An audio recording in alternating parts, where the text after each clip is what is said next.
नमस्कार, बहुत स्वागत है आप सभी का। आप देख रहे हैं न्यूज इंडिया और आपके साथ मैं हूं मनीषा शर्मा। पश्चिम बंगाल में की सियासत में आज माहौल बेहद गर्म है। पहले फेज की वोटिंग ने पूरे देश का ध्यान अपनी तरफ खींच लिया है। 294 सीटों वाले इस हाई वोल्टेज चुनाव में पहले चरण की 152 सीटों पर 90% से ज्यादा मतदान, 93% के आसपास का मतदान। ये सिर्फ आंकड़ा नहीं बल्कि पश्चिम बंगाल के मूड का एक बड़ा संकेत भी माना जा रहा है। एक तरफ है ममता बनर्जी जो लगातार चौथी दफा सत्ता बचाने की लड़ाई लड़ रही हैं, तो वहीं दूसरी तरफ है नरेंद्र मोदी जिनकी अगुवाई में बीजेपी बंगाल में पहली बार पूर्ण बहुमत की सरकार बनाने का सपना सजोए बैठी है। रिकॉर्ड वोटिंग हुई और इसके बाद सियासी पारा भी अपने चरम पर है।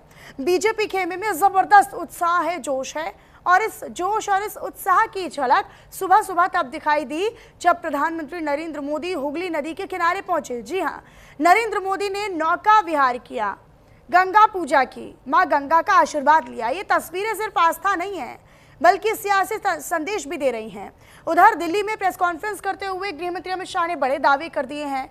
अमित शाह का प्रेस कॉन्फ्रेंस में साफ तौर पर यह कहना है कि पहले चरण की वोटिंग में ही परिवर्तन की लहर साफ दिख रही है। बीजेपी को भारी बढ़त मिलने का पूरा भरोसा जताया गया। तो वहीं दूसरे चरण के लिए बीजेपी ने पूरी ताकत अभी से ही झोंक दी है। स्टार प्रचारकों की लिस्ट तैयार है, रोड शो, रैलियां और माइक्रो मैनेजमेंट पर फोकस है। हालांकि माइक्रो मैनेजमेंट जो है वो बीजेपी का हर बार चौंकाता ही है। हर बूथ तक पहुंचने की रणनीति है। पश्चिम बंगाल का ये महासंग्राम अब और भी दिलचस्प हो गया है। हर वोट की कीमत है, हर सीट पर नजर है और नतीजे तय करेंगे कि बंगाल में सत्ता का ताज आखिर किसके सर पर सजेगा।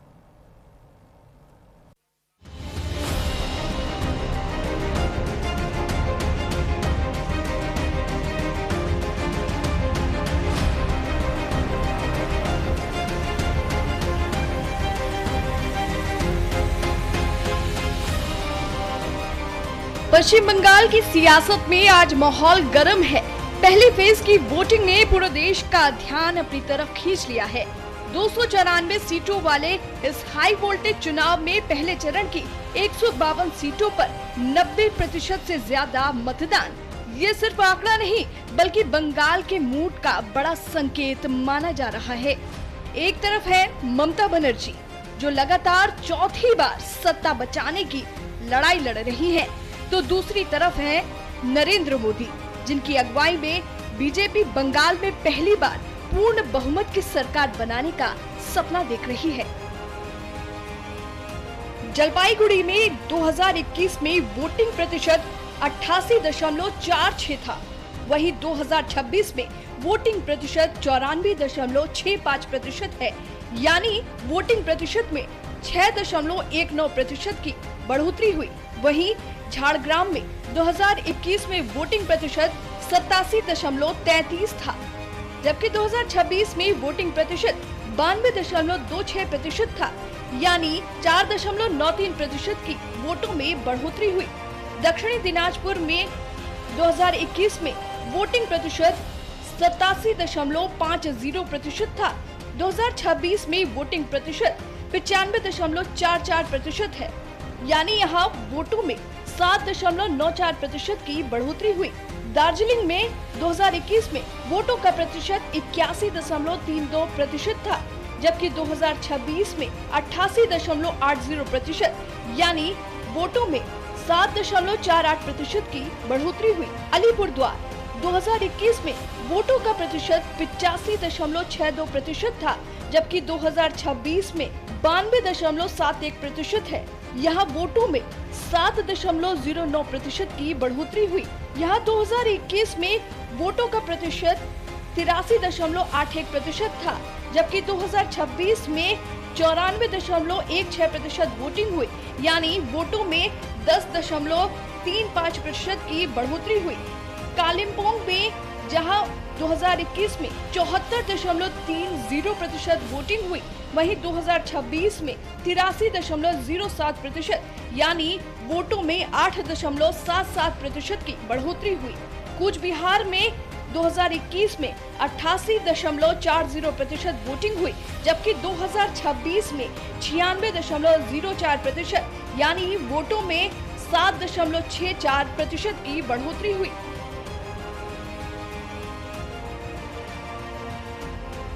रिकॉर्ड वोटिंग के बाद सियासी पारा चढ़ा हुआ है। बीजेपी खेमे में जबरदस्त उत्साह है और इस उत्साह की झलक सुबह सुबह देखने को मिली जब प्रधानमंत्री मोदी हुगली नदी के किनारे पहुंचे। नरेंद्र मोदी ने नौका विहार किया, गंगा पूजा की और ये तस्वीरें सिर्फ आस्था नहीं बल्कि सियासी संदेश भी दे रही हैं। याद कीजिए 2014 जब वाराणसी में मोदी ने कहा था मां गंगा ने बुलाया है। अब बंगाल में वही गंगा क्या फिर कोई बड़ा संकेत दे रही है? 16 जिलों की 52 सीटों पर 92.98% मत इस निश्चित रूप से बताता है कि दीदी जाने वाली है और भाजपा आने वाली है। भय जाने वाला है और भरोसा आने वाला है। हमने कल देर रात तक हमारे सभी विधानसभा के कार्यकर्ताओं के साथ भारतीय जनता पार्टी बंगाल की टीम ने एक असेसमेंट करा है, जो पोलिंग हुई है ऐसा इसका, और मैं स्पष्ट रूप से आपको बताना चाहता हूं 152 सीटों में से 110 से ज्यादा सीटें भारतीय जनता पार्टी जीतने जा रही है। इसका मतलब है कि दूसरे चुनाव चरण को मिलाकर हम प्रचंड बहुमत के साथ बंगाल में शुद्ध रूप से भारतीय जनता पार्टी की सरकार बनाने वाले हैं। उधर दिल्ली में प्रेस कॉन्फ्रेंस करते हुए अमित शाह ने बड़े दावे किए। शाह का कहना है कि पहले चरण की वोटिंग में ही परिवर्तन की लहर साफ दिख रही है। बीजेपी को भारी बढ़त मिलने का भरोसा जताया गया। दूसरे चरण के लिए बीजेपी ने पूरी ताकत झोंक दी है। स्टार प्रचारकों की लिस्ट तैयार, रोड शो, रैलियां और माइक्रो मैनेजमेंट पर फोकस, हर बूथ तक पहुंचने की रणनीति। लेकिन मुकाबला आसान नहीं है। ममता बनर्जी की टीएमसी भी पूरी ताकत से मैदान में है। दीदी लगातार रैलियां कर रही हैं और बीजेपी पर बाहरी होने का आरोप लगाकर बंगाल की अस्मिता को मुद्दा बना रही हैं। टीएमसी से ममता बनर्जी, बीजेपी से शुभेंदु अधिकारी, बीजेपी से सुकांत विश्वास, सीपीआईएम से मोहम्मद सलीम। कोलकाता की जंग अब सबसे बड़ी बनती जा रही है। इसे बैटल ऑफ कोलकाता कहा जा रहा है, जहां टीएमसी का किला मजबूत माना जाता है, लेकिन बीजेपी उसे हिलाने का दावा कर रही है। पहले फेज की रिकॉर्ड वोटिंग, बीजेपी का हाई कॉन्फिडेंस, मोदी की गंगा पूजा, शाह के बड़े दावे और दूसरे चरण की तैयारियां, ये सब मिलकर एक ही सवाल खड़ा कर रहे हैं। कोलकाता में सभी सीटें, उत्तर 24 परगना, दक्षिण 24 परगना, हावड़ा, हुगली, नदिया के कुछ हिस्से, पूर्व मेदिनीपुर। बंगाल का ये संग्राम अब और भी दिलचस्प हो गया है। हर वोट की कीमत है, हर सीट पर नजर है और नतीजे तय करेंगे बंगाल में सत्ता का ताज किसके सिर सजेगा। इस पर हम करेंगे चर्चा। हमारे साथ कुछ खास मेहमान जुड़ रहे हैं। आपसे अभी का तारुफ उनसे करवा देती हूँ बिना देरी के। डॉक्टर अवधेश उपाध्याय, प्रवक्ता बीजेपी से हमारे साथ जुड़ रहे हैं।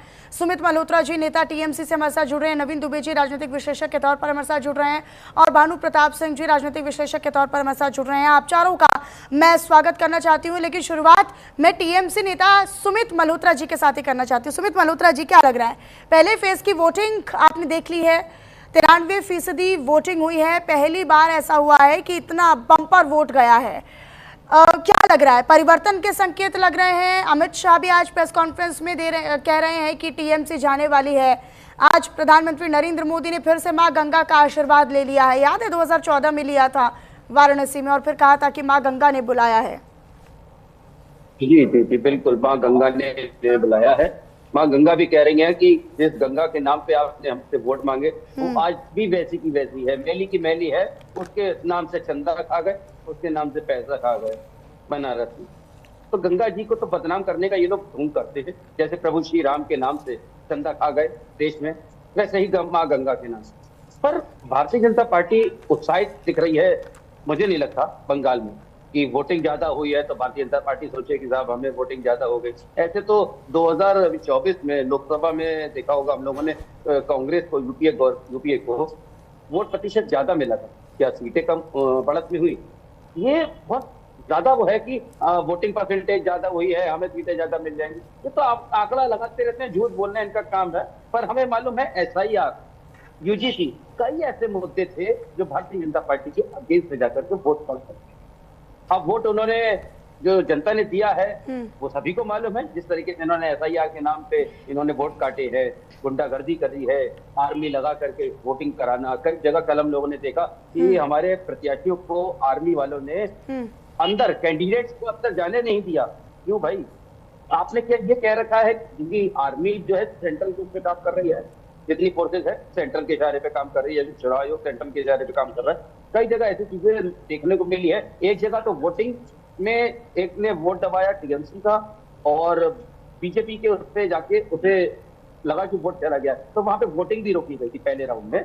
और कई जगह ऐसा हुआ है कि एक सिलीगुड़ी में एक बेटी जाती है वोट डालने और उसे कह दिया था आपका वोट तो पड़ गया, आप जाइए, आपका वोट तो पड़ गया। ये चीजें कल देखने को मिला है। तो इसमें कहीं ना कहीं चुनाव आयोग कटघरे में खड़ा होता है।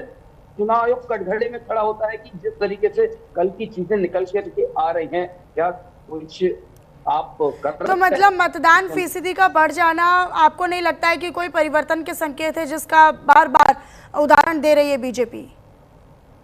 मतलब इससे कोई फर्क नहीं पड़ता? सुमित जी,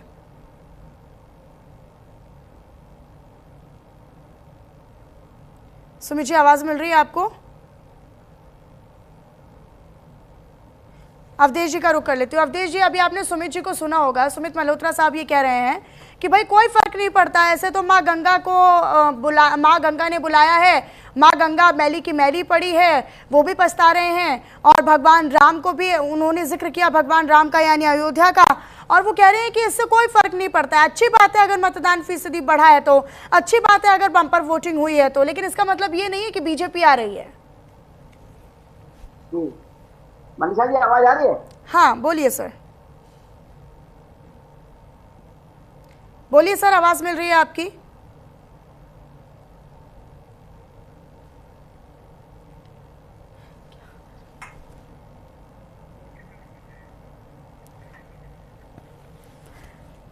सर मैं कनेक्ट करने की फिर से कोशिश कर रही हूँ। हमारे साथ नवीन दुबे जी भी बने हुए हैं राजनीतिक विश्लेषक के तौर पर। नवीन जी, आपको क्या लगता है? सुमित जी क्या आपने जो पक्ष है वो सुना? मैं अवधेश जी का भी रुख करूंगी, थोड़ा टेक्निकल इशू है उसको करेक्ट करने के बाद। नवीन जी, आपके हिसाब से क्या लग रहा है, आपको क्या होने वाला है ये 93% वोटिंग के बाद? नहीं मनीषा जी, एक चीज देखिए, मुझे ये समझ में नहीं आ रहा है कि अमित शाह जी ने 152 में से 110 ही क्यों चुनी। उनको बोलना चाहिए था कि हम 152 की 152 जीत रहे हैं, और अगर 42 नहीं जीत रहे हैं तो वो कौन सी 42 हैं जो हार रहे हैं और क्यों हार रहे हैं। चिंतन तो उनको इस पर करना चाहिए, बोलना इस पे चाहिए था। या तो 152 की 152 बोलते कि हम तो 152 पूरी जीत रहे हैं साहब, क्योंकि हमने 100% परफॉर्म किया है, अच्छा काम किया, तो हमें जनता पूरी तरह वोट देगी। आखिर वो 42 सीटें कौन सी है, उन पर जनता क्यों नहीं उनको पसंद कर रही है, प्रश्न इस बात का है। दूसरी चीज आती है गंगा पर। गंगा, माँ गंगा ने मुझे बुलाया, ये सब नाटक नौटंकी बहुत हुए हैं पहले। अच्छा। बनारस को, काशी को क्वेटा बनाने की बातें की गई थी, बन गया क्या? क्या बनारस के लोग खुश हैं? अगर खुश थे तो प्रधानमंत्री मोदी की 2024 में जो जीत हुई वो 1.5 लाख वोटों से क्यों सिमट गई आके? फिर तो 6 लाख पे जानी चाहिए थी, 5 लाख पे जानी चाहिए थी। 2014 2019 जैसी जीत होनी चाहिए थी ना, नहीं हुई है ना, क्योंकि आप झूठ बोलते हैं। जनता ये जानती है, बनारस और बंगाल की जनता में एक बड़ा अंतर यह है कि वहां का आदमी, वहां का वोटर जो है वो थिंकिंग बाई माइंड है, थिंकिंग बाई हार्ट नहीं है। जो आप कुछ भी नाटक करोगे, नौटंकियां फैलाओगे और उससे वो दिल से आपका संवेदनात्मक रूप से जुड़ जाएगा और संवेदना के आधार पर वोट कर देगा। वहां की जनता कसौटी पर कसती है, उसके बाद वोट देती है। यही कारण है कि 2021 में आप वहां लगे रहे, पूरी आक्रामकता के साथ, अब दीदी ओ दीदी, 2 मई दीदी गई, सब करते रहे, बावजूद इसके आपको पराजय देखनी पड़ी। 77 पर आप सिमटे। मुझे तो अभी भी ये लग रहा है कि खूब चुनाव आयोग पूरी मदद कर ले भाजपा की। आपने 14 लाख वोटरों को उनका हक नहीं दिया, जबकि माननीय सुप्रीम कोर्ट ने कहा कि ट्रिब्यूनल उनको अलाउ करें, नहीं मिला। बावजूद इसके आप जो दावे कर रहे हैं वो खोखले हैं। जमीनी धरातल की जो सच्चाई है वो अलग है। वो देखिए, आप हुगली में चले जाएं, नौका विहार कर लें, इवेंट कर लें, फोटो खिंचवा लें, उससे कुछ होने वाला नहीं है। देश की स्थिति को आप समझिए इस समय, जब लेकिन इससे भी तो नकारा नहीं जा सकता ना नवीन दुबे जी कि ये पहली दफा हुआ है कि बम्पर वोटिंग है और शांतिपूर्ण तरीके से चुनाव हुआ है। हाँ, कल हमने देखा मुर्शिदाबाद में थोड़ी बहुत घटना हुई थी, लेकिन वो पहले से बहुत बेहतर शांतिपूर्ण तरीके से चुनाव हुआ है। इस बात को आपको भी स्वीकारना होगा नवीन दुबे जी। मनीषा जी, ये जो वोट प्रतिशत बढ़ गया, आप एक चीज समझिए, 100 लोग थे, आपने 35 को या 25 को हटा दिया, 75 के 75 आपके आगे, तो आप कह रही साहब वोटिंग बहुत बढ़िया हो गई। क्या मतलब है ऐसी वोटिंग का? क्या मतलब है? आप देखिए ना वो जमीनी धरातल की सच्चाई। एक परिवार के अगर 6 लोग वोटर है, 3 के वोट बचे, 3 के गायब हो गए, तो ये वोट क्या भाजपा के फेवर में जाने वाला है? कौन सा आंकड़ा लेके अमित शाह जी बैठे, मुझे तो समझ में नहीं आ रहा। मेरा तो एक ही सवाल है, जो भारतीय जनता पार्टी मतलब जो एसआईआर में वोट घटे हैं उसके बाद ये 93% मतदान हुआ है, इसकी वजह आप मान रहे हैं इसको? नंबर ऑफ वोटर्स को अगर आप कम कर देंगे तो आपका वोटिंग परसेंटेज हमेशा बढ़ेगा। एक क्लास के अंदर, बहुत सारा एग्जांपल बताता हूँ, एक क्लास के अंदर अगर 100 बच्चे हैं, 20 बच्चों को आपने कट कर दिया और 80 बच्चे तो रेगुलर आ ही रहे हैं एवरेज, तो 80 आ गए, तो आपने कहा 100% अटेंडेंस हो गई हमारी। वही तो हो रहा है वहां पे। मैं एक और चीज पूछ रहा हूं, आप बता दीजिए और हमारे तमाम मित्र बैठे हैं ये बता दें कि भाई मुख्य चुनाव आयुक्त का जो पद होता है भारत में बहुत बड़ा पद माना जाता है। टीएन शेषन के समय से इसकी बड़ी पहचान बनी है। राजीव कुमार एक पूर्व मुख्य चुनाव आयुक्त रहे हैं, कहां हैं? भारत में हैं, भारत के बाहर हैं, भारत के नागरिक हैं, या भारत की नागरिकता छोड़ दी कौन सी दुनिया में चले गए हैं? कहां विलुप्त हो गए हैं? आखिर क्यों उनको मुंह छुपाना पड़ रहा है? प्रश्न इस बात का है। भानु प्रताप जी क्या कहेंगे आप? ये जो पहले चरण में वोटिंग हुई है, अमित शाह कह रहे हैं कि 152 में से 110 सीटें बीजेपी जीत रही है, ये उनका बड़ा दावा है, क्या लगता है आपको? देखिए, आप करते हैं, लेकिन अभी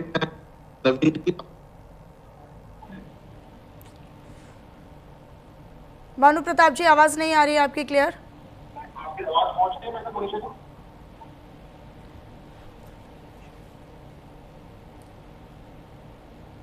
नवीन दुबे जी, चलिए मैं आप ही से सवाल कंटिन्यू कर लेती हूँ। आज पीएम मोदी ने पश्चिम बंगाल के दमदम में चुनावी रैली की, चुनावी सभा की। उन्होंने कहा कि यहाँ पर लड़कियों को सुरक्षित रहना है तो उन्हें घर के अंदर रहना होगा और अंदर घर से निकलना नहीं होगा, ये टीएमसी कहती है। बल्कि उनकी तरफ से यानी बीजेपी की तरफ से उन्होंने अपना प्लस पॉइंट गिनवा दिया कि देखिए हमने तो संदेश खाली की जो पीड़िता थी उसकी मां को टिकट दे दिया, उम्मीदवार बना दिया बीजेपी ने। लेकिन टीएमसी महिला सुरक्षा पर यह कहती है कि महिलाओं को अगर सुरक्षित रहना है, लड़कियों को अगर सुरक्षित रहना है तो घर से बाहर नहीं निकलना, उनको घर में रहना होगा। रात को 10-11 बजे लड़की अगर बाहर निकल रही है तो उसकी सुरक्षा की जिम्मेदारी सरकार की नहीं, उसकी खुद की है। नहीं मनीषा जी, देखिए ऐसा है, टीएमसी ने ऐसा कोई बयान कहीं दिया, मेरी तो नॉलेज में नहीं है। लेकिन हाँ, प्रधानमंत्री जी जो बात कह रहे हैं, उत्तर प्रदेश में क्या स्थिति है, बड़े बड़े कानून के दावे किए जा रहे हैं, कितनी महिलाएं सुरक्षित हैं?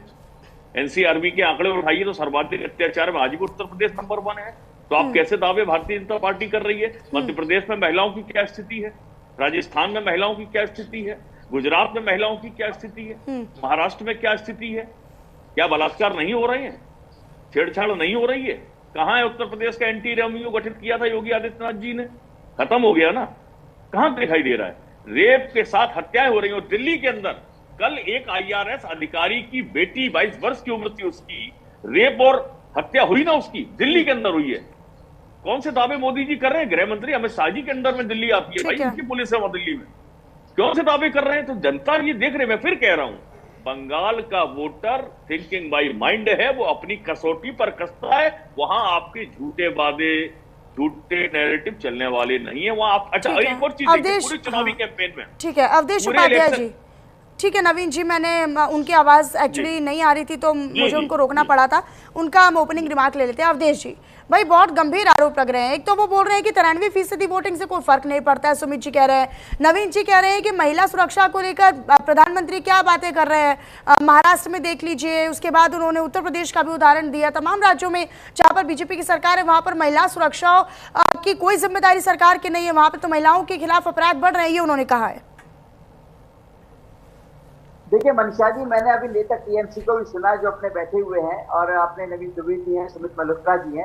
अब इनके पास केवल आरोप प्रत्यारोप के अलावा कोई दूसरा चारा बचा नहीं, क्योंकि जिस प्रकार से पश्चिम बंगाल के विधानसभा चुनाव के जो पहले चरण के मतदान हुआ है कल, और रिकॉर्ड तोड़ मतदान जिस प्रकार से हुआ है बंगाल में, उससे एक बात तो स्पष्ट हो चुकी है मनीषा जी कि बंगाल की जनता पूरी तरह से ये मन बना चुकी है कि ममता बनर्जी का जो टीएमसी है, टेरर, मर्डर और करप्शन, इसका जो सत्ता का जो सिंहासन है, हाँ। का उसको ध्वस्त करने का पूरी तरह से मन बना चुकी है बंगाल की जनता।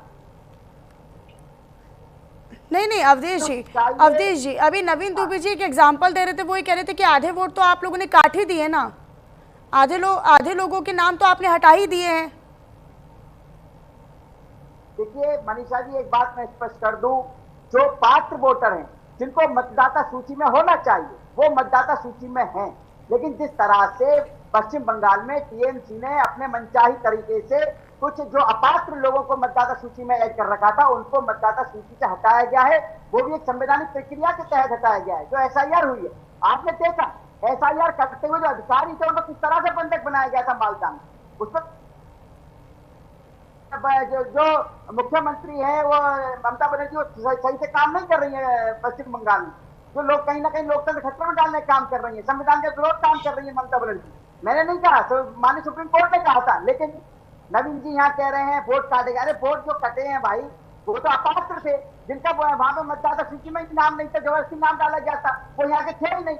और दूसरी बात नवीन जी आप कह रहे हैं चलो मतदाता आपके हिसाब से काट भी दिए, तो भाई वोटर तो वो भी बीजेपी के वोटर ना होंगे, 2 लाख वोटर कटे हैं उसमें हटाने का ये नहीं है। इतिहास में ऐसा हुआ है कि पश्चिम बंगाल में 9% से ज्यादा वोटिंग हुई है, पहली बार। नहीं तो पहले क्या था मनीषा जी, बंगाल में लोग वोट डालने नहीं जाते थे, इतना डर का माहौल बना रहता था। मैंने बताया टीएमसी की फुल फॉर्म टेरर, मर्डर और करप्शन, इन तीनों से मिलकर बना था टीएमसी का सत्ता का सिंहासन, जिसको ध्वस्त करने के लिए बंगाल सोनार बंगला बनाने के लिए, सुशासन वाली सरकार बनाने के लिए बंगाल की जनता तैयार है। बंगाल का हर एक नागरिक कह रहा है पहचानो दरकार चाहिए बीजेपी सरकार। पश्चिम बंगाल के लोगों का हक मानने काम किया टीएमसी सरकार ने। जो चाय के बागानों में जो काम करते हैं उनके बच्चे में कहीं बढ़ोतरी नहीं हुई 15 साल में। मैं खुद रहा हूँ सिलीगुड़ी में, दार्जिलिंग, कालिम्पोंग, करसोग, यहाँ मैंने खुद काम किया 15-20 दिन। मैंने बात जमीनी स्तर पर देखा है लोगों का दुख क्या था, चाय के बागानों में जो काम करते हैं लोगों का दुख क्या था। लेकिन जो वोट परसेंटेज चल पड़ी है मनीषा जी, वो कहीं ना कहीं बंगाल की जनता का जो अटूट विश्वास है अपने देश के प्रधानमंत्री नरेंद्र मोदी जी के प्रति, उसके वजह से वोटिंग वहां पड़ी। ठीक है, और निश्चित तौर पर सुमित जी आवाज मिल रही है क्या आपको? 4 मई को खुलने जा रहा है। ठीक है सुमित जी, आवाज मिल रही है क्या आपको? हाँ सुमित जी, एक आंकड़ा है मेरे पास, अभी हम टीवी स्क्रीन पर भी वो लगातार दिखा रहे हैं। जलपाईगुड़ी में 6% की बढ़ोतरी हुई है 2021 में जब चुनाव हुए, और आज जब कल यहाँ पर वोट प्रतिशत हमने दर्ज किया है तब, तो जलपाईगुड़ी में 6% की बढ़ोतरी, झारग्राम में 4.93% की बढ़ोतरी, दार्जिलिंग में 7% से ज्यादा का मतदान हुआ है, अलीपुरद्वार में 7% बढ़ोतरी हुई है, उत्तर दिनाजपुर में 10% से ज्यादा बढ़ोतरी, और कूच बिहार में 7.64% से ज्यादा जो वोटिंग परसेंटेज है वो बढ़ा है। ये हॉट सीटें हैं, ये बेहद ही महत्वपूर्ण सीटें होती हैं, उत्तर बंगाल की ये सीटें हैं, और उत्तर बंगाल में वैसे भी बीजेपी की पकड़ जो है वो मजबूत रही है, पिछले 2021 में भी रही, और यहाँ पर भी इस बार जो है वो वोट फीसदी में इजाफा नजर आया है। इन आंकड़ों से क्या संकेत समझ रहे हैं? क्या जो प्रधानमंत्री कह रहे हैं कि इस बार टाटा बाय बाय दीदी का तय है, आपको नजर आ रहा है क्या? ये आंकड़ों को देखकर क्या समझ में आ रहा है? मनीषा जी, अभी भारतीय जनता पार्टी के प्रवक्ता कह रहे थे बम्पर वोटिंग हुई है और हम लोग तो सीटें जीत रहे हैं, बहुत सीटें जीत रहे हैं। तो क्या आप मुझे बता दीजिए, बिहार का चुनाव भी हुआ था, वहां पे भी वोटिंग परसेंटेज पिछली बार से ज्यादा हुआ है ना, कुल मिलाकर के वहां पे भी ज्यादा वोटिंग हुई है, यानी कि वहां पे भी सत्ता बदल जानी चाहिए थी। वहां पे सत्ता क्यों नहीं बदली? कहाँ सर बिहार? भारतीय जनता पार्टी कहाँ सर बिहार? कहाँ सर बिहार की बात कर रहे हैं? बिहार में? हाँ, तो बिहार में तो जेडीयू से आगे तो बीजेपी निकल गई ना सर, जेडीयू से आगे तो बीजेपी की सीटें आ गई ना सर। अरे सुन तो लीजिए, सुन तो लीजिए, आपने कहा वोटिंग परसेंटेज, मैं वोटिंग परसेंटेज की बात कर रहा हूँ। बंगाल में भी वोटिंग परसेंटेज और बिहार के वोटिंग परसेंटेज बिल्कुल अलग है। अगर आप बिहार को और बंगाल से कंपेयर करेंगे नहीं तो कंपेयर कौन कर रहा है? कंपेयर तो आप ही कर रहे हैं सर, कंपेयर तो कोई भी नहीं कर रहा है।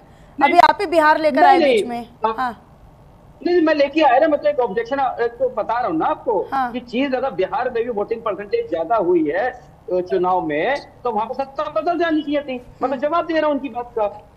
सत्ता इसलिए नहीं बदलती है कि हमारे अभी नवीन दुबे जी ने बहुत बढ़िया उदाहरण दिया था कि एक क्लास में अगर 100 बच्चे हैं, 20 बच्चों के नाम काट दिए, आते तो 80 बच्चे हैं रेगुलर प्रेजेंट लग रही है। क्या रेगुलर प्रेजेंट लगने वाले बच्चे क्या आप ही को वोट दे रहे हैं क्या?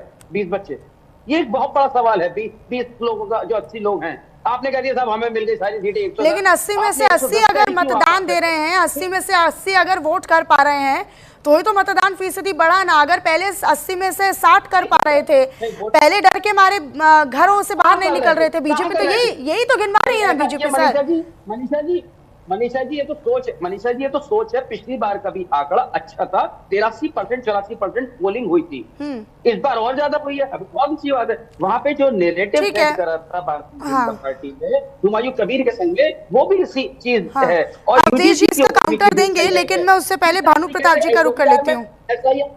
SIR में मनीषा जी, SIR में जिन लोगों के नाम कट गए, जिन लोगों को आपने मृत घोषित कर दिया, क्या वो लोग शांत बैठेंगे क्या? वहां के दिलों में आग नहीं है क्या? जो लोग आपने मारने का कोशिश करी है कि मर गए आप लोग, तो आप वोट नहीं करेंगे, ये भी एक चीज थी।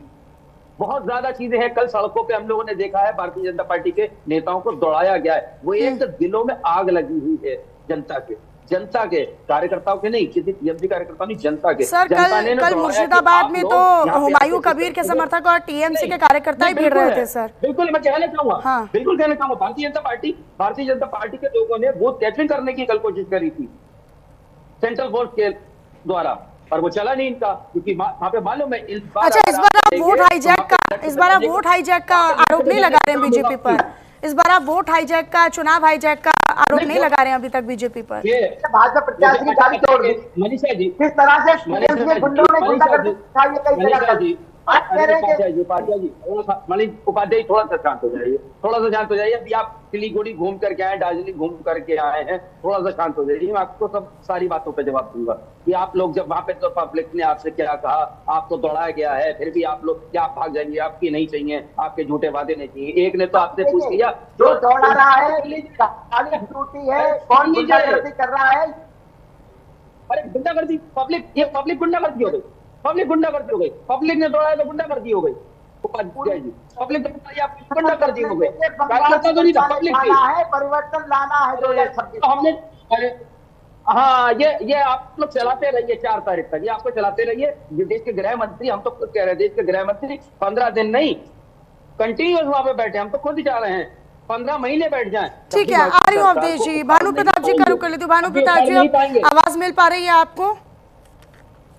आपकी आवाज आ रही है? I am audible? हाँ सर, अभी तो फिलहाल दुरुस्त है आवाज आपकी, बीच में कुछ कहा नहीं जा सकता फिर। ठीक है। अभी ये जो कल वोटिंग हुई है, वोटिंग परसेंटेज को लेकर आप बात रखिएगा अपनी, क्योंकि अभी तक मैं आपका ओपनिंग रिमार्क भी नहीं ले पाई हूँ सर। जी, मैं वोटिंग परसेंटेज की बात तो रखूंगा, उससे पहले मैं जो हमारे टीएमसी के प्रवक्ता सुमित जी हैं, वो मतलब कल जो टीएमसी के द्वारा लोगों द्वारा किया गया वायलेंस है, उसको मतलब एंडोर्स कर रहे हैं टीएमसी के लोगों। पब्लिक ने जो अभी इन्होंने कहा कि भाजपा के कैंडिडेट को कल वहां पर शुभेंदु सरकार पर भीड़ ने हमला करा, वो टीएमसी के लोग थे सर, टीएमसी के कार्यकर्ता थे सर, टीएमसी के कार्यकर्ता वहां पर हुमायूं कबीर के खिलाफ नारेबाजी कर रहे थे सर, उनको घेर रहे थे, इसलिए तो हाथापाई हुई है, इसलिए तो वो डंडे हाथों में थे। आप टैग लगा लीजिए भाजपा का, मैं कहता रहा हूं। नहीं, आप देखो, कोई सच बात कहने लगे तो भाजपा का टैग लगा दो, कोई सच बात कहने लगे तो मोदी मीडिया हो जाता है। सच सुनने की बात, देखो आप सच सुनने का संयम रखो, आप सच बात सुनने का संयम रखो। आप लगातार मैंने उस दिन भी कहा था, आप आर्म्ड फोर्सेस को टारगेट कर रहे हो, जो गलत बात है। देश की सेना को टारगेट कर रहे हो, उनका अपमान कर रहे हो। नहीं, आपने लगातार अपने बार 2.5 लाख पहले बार रिकॉर्ड है। आप जैसे लोग नहीं, आप जैसे लोग, ये मैं कह रहा हूँ पूरे 16 बार के चुनाव का रिकॉर्ड है। इस बार सबसे ज्यादा शांतिपूर्ण मतदान हुआ है, और थैंक्स टू 2.5 लाख जो आर्म फोर्सेज अपना दिन रात लगा के वहां पर जान जोखिम में डालकर पड़े रहे, नहीं तो आपकी पार्टी के लोग, आप लगातार आर्म फोर्सेज को क्यों टारगेट कर रहे हैं? अरे आर्म फोर्स, आप चुनाव लड़िए, वोट मांगिए, वोट डलवाइए, आप लगातार क्यों टारगेट कर रहे हैं? आर्म फोर्सेज वोट डलवा रही थी, मतलब अर्धसैनिक बल वोट डलवा रहे थे। कल कमांडेंट्स के हर कमांडेंट ने अपने वहां पर प्लाटून को ऑर्डर दिया था कि आप कोई भी पोल परसेंटेज नहीं देंगे ताकि आप लोग उंगली ना उठा पाए। वो पोल परसेंटेज तक देने के लिए उनको मना किया गया था। केवल आप शांतिपूर्वक चुनाव कराएंगे। आप लोगों को टारगेट करें, आपको धन्यवाद जिन लोगों को देना चाहिए। नहीं, आप इतने थैंकलेस क्यों हैं? आप लोग क्या चाहते थे बंगाल में? आज आपने मुर्शिदाबाद में बम चलवाया और अभी आप नेशनल टेलीविजन में बैठकर आप खुलेआम करें कि जिनको पीटा क्या, किसी राजनेता का पीटना। कल को आप भी कहीं पर जा रहे हो प्रचार करने के लिए, सुमित जी, आप भी प्रवक्ता हो, पार्टी के नेता हो, अगर आप पे कोई भीड़ हमला करेगी हम उसकी निंदा करेंगे। आप उस बात के यहाँ पर बढ़ावा दे रहे हैं। भानु भाई, अब आप समझ लीजिए, पब्लिक क्यों मारती है, पब्लिक क्यों दौड़ाती है? पब्लिक नहीं, मॉब वायलेंस टीएमसी की एक रणनीति है। मॉब वायलेंस, पब्लिक ने मारा और आप जैसे उसके पार्टी के राष्ट्रीय प्रवक्ता नेशनल चैनल पर भगवान न करे आप पीटने लगे टीएमसी के प्रवक्ता को, हम बात की निंदा करेंगे और आप यहाँ पर उस बात को एंडोर्स कर रहे हो। हम झूठे वादे, अरे जितने झूठे वादे आप लोग करते हैं हम लोग करते नहीं। अरे सर, आपको, अरे सुमित भाई, आपको उस बात की निंदा करनी चाहिए। आपको आप हिंसा के समर्थन नहीं कर रहे हो ना, इसका मतलब आप चुनावी हिंसा का समर्थन कर रहे हो। आपने भी कहा हिंसा का समर्थक, आपने भी कहा, और अभी एसआईआर की बात चल रही है, नवीन जी भी कह रहे हैं। मेरी बात, अब मेरे को 10 मिनट की बात रखने दो, फिर आप अपनी बात करें। 2 मिनट 10 सेकंड। ठीक है सुमित जी, 1 मिनट सुन लीजिए ना, आप उन्हें सुनने तो दीजिए पहले पूरा। हाँ बोलिए भानु जी। जी अभी बहुत मैं सुन रहा था, मेरी आवाज नहीं आ पा रही थी, लेकिन ऑडियो आपका अवेलेबल था, इसलिए सर आपको टाइम दे रही हूं मैं। हाँ जी, एसआईआर पे बहुत बात चल रही थी, तो जितने भी पैनलिस्ट बैठे हैं, चाहे वो टीएमसी के हों, चाहे नवीन जी हों, चाहे भाजपा, सबको एसआईआर का बहुत बहुत धन्यवाद देना चाहिए। आप 2 चुनावों को उदाहरण, खुद सुमित जी अभी उदाहरण दे रहे थे बिहार के चुनाव का, जहां पोलिंग परसेंटेज नहीं बढ़ती थी, वो एसआईआर की वजह से लोगों में जागरूकता आई कि भाई अगर हम वोट नहीं करेंगे तो हमारा वोट कट सकता है अगली बार। तो 10% पोलिंग, पिछली बार 67% पोलिंग हुई बिहार के चुनाव में, 10% पोल बढ़ा, और इस बार लगभग 7 से 8% पोल बंगाल में बढ़ा है।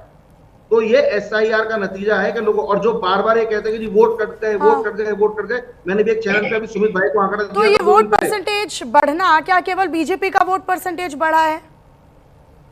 नहीं, वोट परसेंटेज बढ़ना आप केवल बीजेपी का नहीं कह सकते, लेकिन 2011 में जब ममता बनर्जी की सरकार आई थी, जब वो सत्ता में आई थी, तो उस समय मैं आपको ध्यान दिला दूं 4.5% वोट प्रतिशत बढ़ा था। 4.5%, जब यहाँ पर लेफ्ट की गवर्नमेंट गई थी और 2014 में 4.5%। आप बताइए सुमित भाई, वोट परसेंटेज जब आप बढ़ा, आप उस समय इन्हीं की पार्टी के लोगों ने बड़ा हल्ला मचाया था, 4.5% वोट बढ़ा लोगों ने, आप निकालिए। परिवर्तन हुआ सुमित जी, यानी तब भी परिवर्तन हुआ, और इस बार अगर 93% मतदान पहले चरण में बढ़ रहा है, तो यानी कि परिवर्तन के संकेत। अब बीजेपी इसमें क्या गलत कह रही है? बीजेपी तो इसे अपने फेवर में कहेगी ना। जब मीठा 2011 में जब आपकी सरकार बनी, 4.5% वोट बढ़ा, तो आपने कहा जी परिवर्तन की लहर थी, 34 साल का होगा नहीं। भाजपा ने बड़े ग्राउंड लेवल पर भय, भ्रष्टाचार और महिलाओं की सुरक्षा का मुद्दा मैं मानता हूं सबसे ज्यादा है। बिल्कुल, बिहार के अंदर एक महिला जमीनी बात करिए, ठीक है, मैं 109 सीटों का समर्थन नहीं कर रहा, लेकिन पूरी कांटे की टक्कर है, आपको भी मानना पड़ेगा। 152 सीटों में से कम से कम 152 सीटों में से 80 सीटें ऐसी हैं जिनको भाजपा जीतने की स्थिति में है। ठीक है, नवीन जी का कर लेती हूँ मैं। नवीन जी, अभी तक आजादी के बाद से अभी तक 17 विधानसभा चुनाव हुए हैं, 4 बार बड़ा परिवर्तन हुआ है। पहले कांग्रेस यहाँ पर आई तो लंबे समय के लिए आई, फिर उसके बाद वाम ने राज किया तो 34 साल तक सरकार चलाई, उसके बाद टीएमसी आई तो फिर बहुत लंबे समय तक ममता बनर्जी रही, 2011 से अब तक। इस बार क्या लगता है, क्योंकि पश्चिम बंगाल की जनता अगर किसी को सत्ता देती है, नहीं सुनिए तो अगर यहाँ की जनता किसी को सत्ता सौंपती है तो वो 1-2 साल के लिए नहीं होता है, वो लंबे समय के लिए होता है। लग रहा है इस बार ठीक है भानु जी, ठीक है, ओके, ठीक है। अच्छा सुनिए, तो गुजरात में आपको लगता है एंटी इनकम्बेंसी है, आप चुनाव लड़िए। भानु भाई, ठीक है भानु जी, ठीक है। सुमित जी, एक मिनट, मैं नवीन जी से सवाल कर रही हूँ ना। ठीक है सर प्लीज, ऐसे दोनों बोलते रहेंगे तो बाकी मैं मेहमानों से सवाल नहीं कर पाऊंगी ना सर। नवीन जी, इस बार क्या लग रहा है, क्योंकि जनता जब भी आशीर्वाद देती है तो कई सालों के लिए ये बड़ा ही आशीर्वाद देती है, अगर इस बार परिवर्तन होता है, जो कि आसार बीजेपी को लग रहे हैं, तो ये तो 2 4 5 बार की बात गई फिर सरकार की। नहीं मनीषा जी, देखिए 2-3 चीजें, ये तो भविष्य के गर्त में निहित है और 4 मई को क्लियर हो जाएगा कि जनता ने जनादेश किसके पक्ष में दिया है। हाँ। मैं एक और चीज कह रहा हूँ, हम लोगों ने बहुत चुनाव कवर किए हैं, बहुत चुनाव देखे हैं। बंगाल के चुनाव में भारतीय जनता पार्टी का कहीं सकारात्मक प्रचार दिखाई नहीं दिया। टोटली उन्होंने नकारात्मकता के साथ, अपने एग्रेशन के साथ वहां पर चुनाव लड़ा। आप एक चीज देखिएगा, आधे से अधिक चुनाव निपट चुका है बंगाल का। टोटली टीएमसी को आपने टारगेट किया, टोटली उसके ऊपर नकारात्मक प्रहार किए, लेकिन क्या भारतीय जनता पार्टी वहां अपना कोई एजेंडा, कोई ब्लूप्रिंट लेकर चुनाव के मैदान में गई? क्या बंगाल की माताओं बहनों को, बंगाल के वोटरों को अपने पक्ष में करने के लिए उन्होंने कोई ऐसी बात कही जिससे जनता उनके साथ जुड़ नहीं तो वो नहीं किया। ठीक है, नहीं सुनिए फिर वो नहीं अरे आप सुन लीजिए, संदेश खाली की पीड़िता की मां को उम्मीदवार तो बना दिया ना सर। नहीं, आप वो तो भाजपा के इतिहास, लाशों की राजनीति करना रहा, कोई नई चीज नहीं है। हाँ। लाशों पर राजनीति करने का चरित्र भाजपा का रहा है, तो कोई नई बात थोड़ा ही है। उसको उसके बाद वो भूल जाएंगे। कोठारी बंधुओं, नहीं सुमित भाई, कोठारी बंधु जिन्होंने शहादत दे दी थी विवादित ढांचे के लिए, उनके परिवार को राम जन्मभूमि न्यास में ट्रस्ट में क्या मिला भाई? कोई मेंबर है उनमें से? जितने लोगों ने शहादत दी उनमें के परिवार से कोई है? नहीं है ना। और कौन है? नृपेंद्र मिश्रा है, जिनके लिखित आदेश से वहां गोली चली, जो लोग मारे गए। तो ये चरित्र है भाजपा का। अब मैं दूसरी बात कह रहा हूं, चुनाव में हमेशा 2 चीजें होती हैं, आप या तो नकारात्मकता के साथ तब जाइए जब वहां बहुत ज्यादा स्थितियां खराब हो। बंगाल में ऐसा कुछ था नहीं, लोग खुश हैं, और जिस तरीके की योजनाएं टीएमसी की हैं, वहां पर ममता बनर्जी की मां, माटी और मानुष को लेकर जनता उनके साथ खड़ी है, महिलाएं ममता बनर्जी के साथ है। अब भारतीय जनता पार्टी जो महिला आरक्षण की बातें करती है, बड़ी लड़ाइयां लड़ती है, उसने कोई महिला चेहरा ऐसा नहीं दे पाया बंगाल के अंदर जो ममता बनर्जी को फेस कर पाए। आप शुभेंदु अधिकारी को लेके आएंगे तो ये तो वही शुभेंदु अधिकारी है जिनके ऊपर नर्दा और सरदा घोटाले के आरोप भाजपा ने लगाए हैं। कोई नया चेहरा तो है नहीं। और कौन सा चेहरा है? हुमायूं कबीर वाला जो मैटर एक्सपोज हुआ, उससे भारतीय जनता पार्टी को बैकफुट पर आना पड़ा है। मैं वही कह रहा हूं कि आपका प्रचार नकारात्मक रहा। अगर यही सकारात्मक होता तो मैं समझता हूं। तो सकारात्मक कैसे होता? टीएमसी ने कौन सा सकारात्मक चुनाव प्रचार किया सर? सकारात्मक चुनाव प्रचार कैसा होता है जो बीजेपी नहीं कर पाई? मैं बता रहा हूँ, देखिए सकारात्मक ये होता है कि आप अपना मैनिफेस्टो लेके जाते, पूरी घोषणाओं से जनता को अवगत कराते। हम अगर ये कहते कि नहीं मनीषा जी खराब हैं, तो हम अच्छे थोड़ी हो जाएंगे। हमें अपनी अच्छाई बताने की। तो ममता बनर्जी क्या कर रही है? ममता बनर्जी ने भी तो यही किया ना। टीएमसी कैसे प्रचार कर रही है?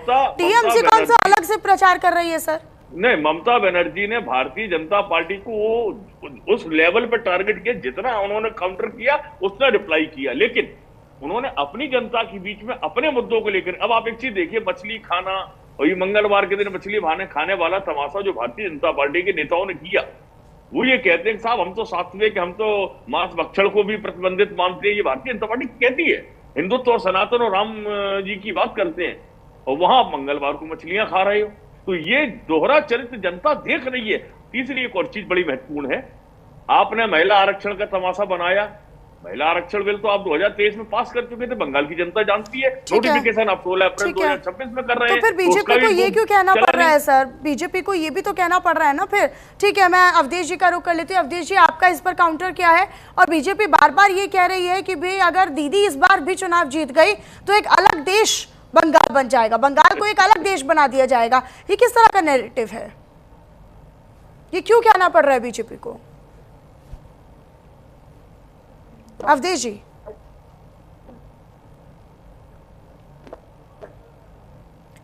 अवधेश जी की आवाज नहीं मिल रही है। अवधेश जी, आवाज आ रही है आप तक? ठीक है, मैं इसका जवाब भानु प्रताप जी से ले लेती हूँ। भानु प्रताप जी जी, मैं भी नवीन जी की बात बड़े अच्छे से सुन रहा था। बड़े गंभीर राजनीतिक विश्लेषक हैं, अच्छे से विषय भी रखते हैं। लेकिन किसी देखिए, नवीन भाई, हर पार्टी चुनाव लड़ती है, हर पार्टी अपने मुद्दों से लड़ती है, और नकारात्मक सकारात्मक प्रचार अगर आप इस बात को रख रहे हैं तो 15 साल तक ममता बनर्जी की सरकार रही, टीएमसी की सरकार रही। आप 15 उपलब्धियां ममता बनर्जी की सरकार की गिनवाएं, 15 उपलब्धियां, इन 15 सालों में ये 15 चीजें आप गिनवाएं या टीएमसी के प्रवक्ता गिनाएं कि ये 15 साल में ये बढ़िया काम हुए। मेरी बात सुन लीजिएगा, पहली बात। दूसरी बात, जब भी कोई पार्टी चुनाव लड़ती है, अब भारतीय जनता पार्टी ममता बनर्जी की कोई अगर एक आध खूबी रही होगी तो उस खूबी को दिखा के तो चुनाव लड़ेगी नहीं, उनकी कमियों को उजागर करेगी, और ये विपक्ष का काम होता है, विपक्ष को करना भी यही चाहिए। भाई जितने भी वहां पर हुए, वहां सिंडिकेट खत्म नहीं हुआ। मैं हर अपने चैनल पे, जब भी मैं पैनल पे बैठा हूं, ग्राउंड में, आज भी वहां सिंडिकेट गुंडा टैक्स चल रहा है, हर जगह आप जाके देख लीजिएगा। बंगाली वहां पर जो अस्मिता खतरे में इसलिए है, डेमोग्राफी इसलिए चेंज हो रही है क्योंकि वहां इलीगल बांग्लादेशी का मुद्दा है, और ये खुद टीएमसी की सुप्रीमो जो उनकी मुखिया हैं, आज की वर्तमान सत्ता की सरकार में मुख्यमंत्री बनी बैठी है, ममता बनर्जी ने खुद संसद में मुद्दा उठाया था और इसके ऊपर कागज फेंक के मारे थे डिप्टी स्पीकर के मुंह पर, स्पीकर के मुंह पर, और विधानसभा लोकसभा के अंदर, माफ कीजिएगा। और इसी चीज को लेकर जब उस समय अगर इलीगल बांग्लादेशियों का, घुसपैठियों का मुद्दा था, वो उनके हाथ खत्म हो गया क्योंकि उनके वोटर बन गए। आप बताइए, ममता बनर्जी का उठाया मुद्दा है, मैं दूसरे की बात नहीं कर रहा। सिंडिकेट टैक्स, सिंडिकेट गुंडा टैक्स जो कहते थे, गुंडा टैक्स लगाता है सिंडिकेट, सीपीआईएम के, उन्होंने बड़ा हल्ला मचाया था, उसके बाद वो बंद हो गया क्या? महिला सुरक्षा की आप बात ही मत करिए, जो बलात्कार की, रेप की, मतलब इतनी भयावह घटनाएं हुई हैं, वो नहीं हुई क्या? आप मना करेंगे उनको? हर डेटा कोई भी, आप अभी एक मैं एनालिटिक्स पढ़ रहा था, उस एनालिटिक्स में आया था कि देश में अगर कई हिंसक चुनाव होते हैं, एक इंडिपेंडेंट अथॉरिटी ने करा था, कोई सरकारी डेटा नहीं बता रहा मैं आपको, एक इंडिपेंडेंट अथॉरिटी का करा हुआ सर्वे था कि सबसे ज्यादा हिंसक चुनाव होते हैं पश्चिम बंगाल में होते हैं, सबसे ज्यादा अगर प्री पोल वायलेंस, पोस्ट पोल वायलेंस, और चुनाव के दौरान कई जहां पर वायलेंस होता है, जहां लोगों की हत्या होती है, इंटिमिडेट किया जाता है वोटर को वोट करने के लिए कि आप इसको ऐसे नहीं करेंगे, उनको डराया जाता है, सबसे ज्यादा बंगाल के अंदर होता है। अब 15 मेरे को 15 आप 10 उपलब्धि गिना दीजिए कि ममता बनर्जी ने बढ़िया करा। भाजपा का अगर कोई व्यक्ति किस प्रकार से, कोई नेता क्या कर रहा है, उसकी व्यक्तिगत है, लेकिन भाजपा ने अपना ब्लूप्रिंट रखा, उन्होंने महिलाओं के लिए अन्नपूर्णा स्कीम के बारे में बात बताई, और हर पार्टी परिवर्तन के लिए बात करती है। वहां आज भी लोग गुंडागर्दी से परेशान, वहां पर आज आप देखेंगे ट्रेड, कॉमर्स, इंडस्ट्री के नाम पे कुछ नहीं बचा। सबसे पहले अगर देश में कहीं मेट्रो चली थी, कलकत्ता में चली थी, उसके बाद ठप पड़ गई, सबसे बाद में जाकर चली है। आप बताइए। हाँ ठीक है, सुमित मल्होत्रा जी, अभी आप ये कह रहे थे एसआईआर के जरिए कि एसआईआर को लेकर विपक्ष पूरी तरीके से लामबंदी है, उसमें मुझे कहने की जरूरत नहीं है कि बिहार में भी विरोध किया, उसके बाद बंगाल में भी इसका विरोध किया, और ये जो वोटिंग परसेंटेज बढ़े हैं, इसका एक जो फैक्टर है वो एसआईआर हो सकता है। मुर्शिदाबाद जहां पर सबसे ज्यादा नाम कटे, अभी मैं एक रिपोर्ट पढ़ रही थी, माल्टा जहां पर एसआईआर में सबसे ज्यादा वोट कटे हैं, वोटर्स के नाम कटे हैं, वहां पर सबसे ज्यादा वोटिंग भी हुई है, 90% से ज्यादा वोटिंग भी हुई है सर। तो ये भी तो चीजें इशारा करती हैं ना किसी तरफ, मतलब अगर यहाँ पर सबसे ज्यादा वोटर्स के नाम कटे गए हैं तो मतदान फीसदी यहाँ पर सबसे ज्यादा भी है, 90% से ज्यादा मतदान यहाँ पर हुआ है मुर्शिदाबाद और मालदा जैसे जगहों पर। सुमित जी। बिल्कुल बिल्कुल, तो देखिए एसआईआर की समस्या कोई एक टीएमसी की नहीं थी, पूरी बंगाल की जनता की।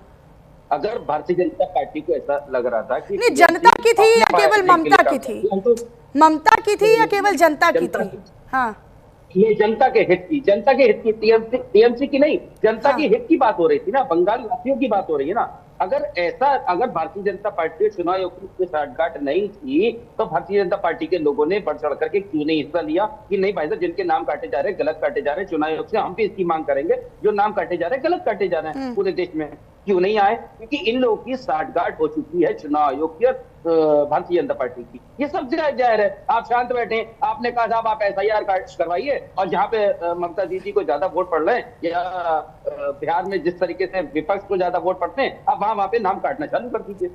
इन्होंने यही तो खेल करा। अगर आपका कोई इंटेंशन इतनी गलत नहीं है कि साहब एसआईआर होनी चाहिए, आप भी कह रहे हैं एसआईआर होनी चाहिए, हम भी कह रहे हैं एसआईआर होनी चाहिए, पर जो समय था उसमें पर्याप्त समय मिलना चाहिए, 2 से 3 महीने का समय मिलना चाहिए था एसआईआर में। जिस तरीके से आपने एसआईआर करा, जो नाम काटे किया, आज तक उन लोगों को नामों को जोड़ा गया है जो सही नाम है। चलिए आपने कहा फर्जी नाम भी थे, फर्जी नाम हट गए, तो जो सही नाम है उन लोगों को भी जो काट दिया गया है, वो वोट क्यों नहीं डाल पाएंगे? वो वोट कब डालेंगे? चुनाव के बाद डालेंगे।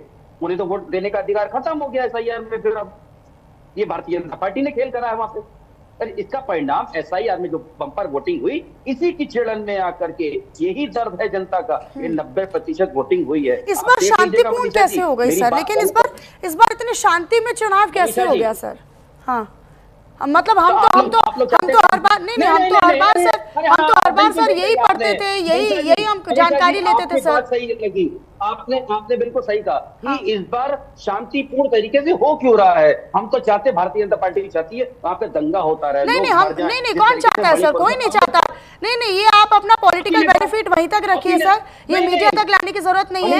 नहीं, ये मीडिया तक लाने की जरूरत नहीं है। ये आप हमें जोड़कर अपने मुंह की बात मत कहिए, ये हमें जोड़कर अपने मुंह की बात मत कहिए। नहीं, ये गलत नैरेटिव है। ये आप अपना पॉलिटिकल बेनिफिट वहीं तक रखिए सर, चुनाव तक ही आप सही है। नहीं, पॉलिटिकल नहीं, ये एजेंडा वहीं तक रहेगा तो सही है। ये पर्सनल कमेंट करने की जरूरत नहीं है कि आप और बीजेपी ये चाहते हैं कि कैसे हो गया। क्यों चाहेंगे? कोई नहीं चाहता है कि यहाँ पर हिंसा हो, लेकिन सवाल ये है कि हर बार हिंसा क्यों होती है? क्यों होती है? आपने एक बार भी कहा नहीं, जो होती अरे पंचायत चुनाव तक नहीं बख्शे जाते हैं सर, पंचायत चुनाव तक नहीं बख्शे जाते हैं सर। मनीषा जी एक बात आप बताइए, क्या आपने एक बार भी भारतीय जनता पार्टी के राजनीतिक विशेषज्ञ हमारे भानु भाई बैठे हैं, आपने एक बार भी इनसे सवाल करा कि चलिए बंगाल में तो शांतिपूर्ण तरीके से पहला राउंड निपट गया, पर मणिपुर में 3 साल हो गए, आज भी आगजनी हो रही है, क्यों हो रही है? क्या वहाँ पे जाना चाहिए? उसको कौन मना कर रहा है? तो केवल नहीं, सुनिए, तो वहाँ पर सुनिए, समस्या नहीं है। ठीक है, मैं सवाल कर लूंगी, मैं सवाल कर लेती हूँ उनसे, ठीक है, लेकिन ये मणिपुर का मुद्दा नहीं है सर। सुमित जी, मणिपुर का मुद्दा नहीं है। अभी मैं कल भी चर्चा कर रही थी, कल भी आपके नेता आकर बोल रहे थे मणिपुर क्यों नहीं कर। मैंने पूछा कि राहुल गांधी कितनी बार मणिपुर होकर आए हैं, बताइए। विपक्ष में तो आप लोग भी है ना, अरे आप लोग सरकार पर दबाव डालेंगे ना, वहाँ की स्थिति के लिए सवाल करेंगे ना, लेकिन आपका काम है केवल आप प्रोपेगेंडा फैलाते हैं, आपका काम है आप एजेंडा सेट करते हैं। हम लोग को दिल्ली के ऊपर बात नहीं करनी चाहिए। जिस तरीके से माताएं, बच्चे, बहनें वहां पे गायब हो रहे हैं, 800 से ज्यादा बच्चियां गायब हो चुकी हैं। कहीं देश में कोई चीज, किसी चैनल पे आप लोगों के पास भी तो होगा कि 800 से ज्यादा बच्चियां गायब हो चुकी हैं दिल्ली के अंदर। कौन सा डेटा आपके पास है? कुछ कहते हैं नहीं, कुछ बातचीत कहते हैं। अरे वाह, बहुत बढ़िया, यही चीज तो है कि जब तक वाले नहीं चलेंगे। आप डेटा तो बताओ, कुछ आधिकारिक आंकड़ा दो। अरे वो मर्दानी थी के प्रमोशन के लिए सोशल मीडिया पे कुछ दिन के लिए चलाया हुआ एक होता, उसका दिल्ली पुलिस ने ऑफिशियल रूप से खंडन किया। आप बताओ, आप एक व्हाट्सएप फॉरवर्ड बता रहे हैं, यहाँ पर लोग गुमराह कर रहे हैं। मर्दानी थी एक मूवी आई थी, उसमें एक बच्चों के अपहरण और महिलाओं के अपहरण की घटना, गुमशुदगी की घटना, उसका दिल्ली पुलिस के कमिश्नर ने आकर खुद ऑन रिकॉर्ड खंडन किया। नहीं हो रही है। नवीन दुबे जी, सर हमें मुद्दे से भटकना नहीं है, हमें मुद्दे से डिरेल मत कीजिए। नहीं, ठीक है सुमित जी, ठीक है, ओके। दिल्ली की बात नहीं है, बिहार की बात नहीं है, मणिपुर की बात नहीं हो रही है। नहीं, बिहार की बात नहीं हो रही है, दिल्ली की बात नहीं हो रही है, मणिपुर की भी बात नहीं हो रही, बंगाल पर रही है, बंगाल पर जवाब दीजिए। नवीन दुबे जी, बोलिए। जी नहीं, देखिए 2-3 चीजें हैं मनीषा जी। अभी भानु जी जो बात कह रहे थे कि 10 खूबियां गिना दी, देखिए ऐसा मैं बता देता हूं, सरकारों में अंतर, हम लोगों का काम है एनालाइज करना चीजों को, हम इसका फेवर उसका फेवर करने वाले लोग नहीं है। उत्तर प्रदेश में तमाम बार पेपर लीक हुआ, युवाओं पर लाठियां चली, बेरोजगारों पर लाठियां चली, शिक्षकों पर लाठियां चली, महिलाओं पर लाठियां चली। बंगाल में ऐसा कहां हुआ है? कोई एक एग्जाम्पल आप गिना दीजिए मुझे, मैं मान लूंगा आपकी बात को। इसी तरीके से कितना युवा आंदोलनरत है, कितने अपराध हैं, एनसीआरबी के आंकड़े उठाइए और बंगाल से कंपेयर करिए। आप सुशासन और कुशासन केवल कहने भर से नहीं हो जाएगा। बंगाल के अंदर आप बताइए कितने आंदोलन 15 साल में ममता बनर्जी की सरकार के खिलाफ वहां की जनता ने किए, और कितने आंदोलन उत्तर प्रदेश में हो चुके हैं इन 9 साढ़े 9 सालों में। तो आप इससे तुलनात्मक अध्ययन कर सकते हैं कि कौन सा राज्य ऐसा है जहां जनता संतुष्ट है अपनी सरकार से। यहाँ स्थिति उलट। दूसरी एक और चीज मैं कहूंगा भानु जी, यूजीसी वाला जो मामला है वो गले की हड्डी बन चुका है भारतीय जनता पार्टी के लिए, केवल बंगाल में नहीं पूरे देश के अंदर। और उससे इन्होंने ये सोचा, बीजेपी कहती है कि ममता दीदी ने लोगों को डरा के रखा है, इसलिए वहां के लोग बोलते ही नहीं है सर, ऐसा बीजेपी कहती है। नहीं ऐसा है, बुलडोजर उत्तर प्रदेश में चल रहा, डर बंगाल के लोग रहे, ये कहते हैं।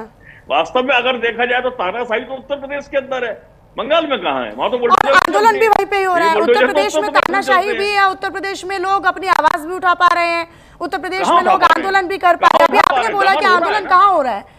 छात्रों पर लाठियां सरकार के खिलाफ अगर लोग बोल पा रहे हैं तो क्यों बोल पा रहे हैं?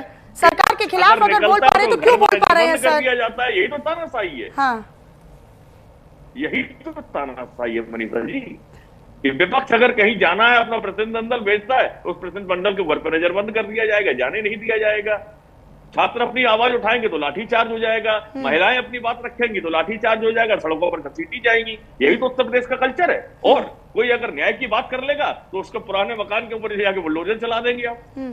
और इस पर तो मैं नहीं कह रहा हूं, सुप्रीम कोर्ट ने टिप्पणी की है कि उत्तर प्रदेश में जंगल राज है और योगी जी की सरकार के ऊपर की है।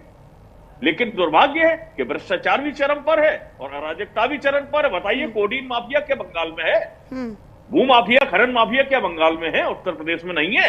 क्यों नहीं कार्रवाई कर पा रही है सरकार? ठीक है भानु प्रताप जी, ठीक है, जल्दी से चले जाओ, ठीक है, चले जाओ, फतेहपुर चले जाओ, बांदा चले जाओ ना, खुल के खनन हो रहा है। भाई मैं आपकी बात का जवाब दे रहा हूँ। मैं आपकी बात कर रहा हूँ। बताइए। अभी नवीन जी ने बड़े ओपनिंग में अपने यही कहा था कि मैं जी आपको इस तरीके से किसी पार्टी का फेवरिज्म नहीं करना चाहिए और ये नहीं करना चाहिए। 10 खूबियां उन्होंने गिनाई नहीं, लेकिन उत्तर प्रदेश में चले गए। जो कलकत्ता, मैं कई बार बोल चुका हूं, जो पश्चिम बंगाल एक कॉमर्स इंडस्ट्री का हब हुआ करता था, आज आप उसकी जीडीपी उठा के देख लेना। भाई साहब 115 नवीन भाई मेरी बात सुन लो, अब मैंने आपकी बात शांति से सुनी। नवीन भाई सुनो, अब आप मेरी बात सुनो, सुन लीजिए नवीन जी, सुन लीजिए। जीडीपी उठा के देखो, 20-21 लाख करोड़ पे अटकी हुई है, और आप उत्तर प्रदेश की जीडीपी उठा के देखो 30-35 लाख करोड़ के आसपास पहुंच चुकी है। आप उठाइए जीडीपी, कंपेयर करिए। जबकि पश्चिम बंगाल हब हुआ करता था। और आपने बात कही छात्र प्रदर्शन की, महिलाओं की सुरक्षा के लिए पूरे देश में वो जघन्य अपराध हुए। आरजी कार, हमारी बहन का जो वहां पर रेप हत्याकांड हुआ, उसका मैं यहाँ पर जिक्र नहीं करना चाहता, ठीक है जी। तीसरी बात आपने कहा छात्रों का, आप एक बार जादवपुर यूनिवर्सिटी जाइएगा, वहां के छात्रों के बीच में बैठिएगा और उनकी राय लीजिएगा, ममता बनर्जी के बारे में क्या राय बताते हैं। एक बार जाइएगा, मेरे को चैनल पे बताने की जरूरत नहीं है, एक बार खुद जाके आप यहाँ पर अपना क्या विश्लेषण करेंगे पता लग जाएगा। और सुमित जी कह रहे थे मणिपुर के बारे में, मणिपुर मुद्दा है, देश का हिस्सा है, लेकिन पूर्वोत्तर शुरू से सेंसिटिव रहा है। ये कह देना कि जी यहाँ पर क्यों पुलिस आ गई, वहां जाने चाहिए, देश में वहां पर भी ध्यान दिया जा रहा है और यहाँ पर भी ध्यान दिया जा रहा है। मणिपुर में जाकर जब विपक्ष के नेता जाते हैं और वहां पर राजनीति करते हैं घटनाओं के बाद, वो लाश की राजनीति करना होता है नवीन भाई। और आप देखिए, आप उत्तर प्रदेश, बंगाल में चुनाव चल रहा है, आप उत्तर प्रदेश की बातें गिना रहे हो, बंगाल के उत्तर प्रदेश की बातें गिना रहे हो। अरे उत्तर प्रदेश में किसके घर चला? अतीक अहमद माफिया था नहीं था? बुलडोजर चला मुख्तार अंसारी के यहाँ पर, ठीक है ठीक है सर, ठीक है। अच्छा, मैं एक पॉलिटिकल एनालिस्ट के तौर पर नवीन जी पूछती हूँ आपसे। नवीन जी, ठीक है, ये यूपी माफिया, अतीक अहमद, ये यहाँ मत जाइए प्लीज सर, प्लीज। नहीं, मैं रिक्वेस्ट करती हूँ सर, प्लीज बंगाल पर रहिए। अभी बंगाल में जो खुलकर वोटिंग हुई है, क्या ये इस तरफ इशारा करती है कि बीजेपी वर्सेस टीएमसी की सीधी टक्कर? अरे सुनो तो लीजिए सर। फैसले ले रही है नवीन भाई, देखिए राजनीतिक विश्लेषण का काम होता है, नहीं अच्छे को सही बोल रहा हूँ, ब्राह्मणों को टारगेट किया। अरे सर प्लीज सर, प्लीज नहीं प्लीज, ये ब्राह्मणों को टारगेट, ये यूपी, अतीक अहमद माफिया, नहीं, सुनिए। मेरा एक छोटा सा सवाल है कि ये जो आपने अभी देखा कि लोगों ने खुलकर वोटिंग की है, नवीन जी, क्या ये एक पॉलिटिकल इफेक्ट है? क्या ये समझा जाए कि ममता बनर्जी और अभिषेक बनर्जी खुलकर मोर्चा खोले हुए हैं और बीजेपी को एक बड़ी चुनौती समझे हुए हैं? क्योंकि अच्छी बात है भाई, मैं तो अच्छा समझती हूँ कि ज्यादा से ज्यादा बम्पर वोटिंग हो, लोगों को जागरूकता बढ़नी चाहिए लोगों के बीच में अपने मताधिकार को लेकर। लोगों के बीच में अगर वोटिंग फीसदी बढ़ा है तो निश्चित तौर पर टक्कर भी तो दिलचस्प है ना, बीजेपी चुनौती तो है ना। हाँ, नहीं, बंगाल में कोई टक्कर वक्कर नहीं है, मैं आपको फिर बता देता हूं। एक तरफा जितनी एक तरफा जा रहा है चुनाव, और एक तरफा वहां पे माँ, माटी और मानुस वाला मुद्दा जो है वही प्रबल है, वही वहां जीत रही है। आप देख लेना, ये 60 सीटें बहुत कांटे की टक्कर रहेगी। कहीं नहीं है, कुछ नहीं है। नहीं आ रही है पहले। ठीक है, अच्छा 34 साल के वाम राज के बाद, वाम सत्ता सत्ता के बाद, ठीक है, अच्छा नवीन जी, वाम सत्ता के बाद, वाम सरकार के बाद जब 34 साल के बाद 2011 में ममता बनर्जी 2.5% की वोटिंग के साथ जब ज्यादा जीत सकती है, परिवर्तन हो सकता है, तो यहाँ पर तो फिर भी वोटिंग प्रतिशत का ज्यादा इफेक्ट नजर आता है, उस पर भी आकलन करना होगा। ठीक है, बहुत शुक्रिया आप सभी खास मेहमानों का हमारे साथ जुड़ने के लिए और इस पर चर्चा करने के लिए, अपनी अपनी बात यहाँ पर रखने के लिए। लेकिन अभी दूसरे चरण का चुनाव बाकी है और उसके बाद 4 मई को यह तय होगा कि लोगों ने उस सीएम फेस को किसको चुना है। क्या जिस तरीके से अमित शाह लगातार दावे कर रहे हैं, प्रधानमंत्री दावे कर रहे हैं कि ममता दीदी इस बार बाहर होने वाली है, टीएमसी इस बार बाहर होने वाली है, क्या वाकई में जनता भी इसी मूड के साथ खुलकर वोट कर रही है? फिलहाल इस चर्चा में मेरे साथ बस इतना ही। तमाम खबरों के लिए बनी रहेगा हमारे साथ। नमस्कार।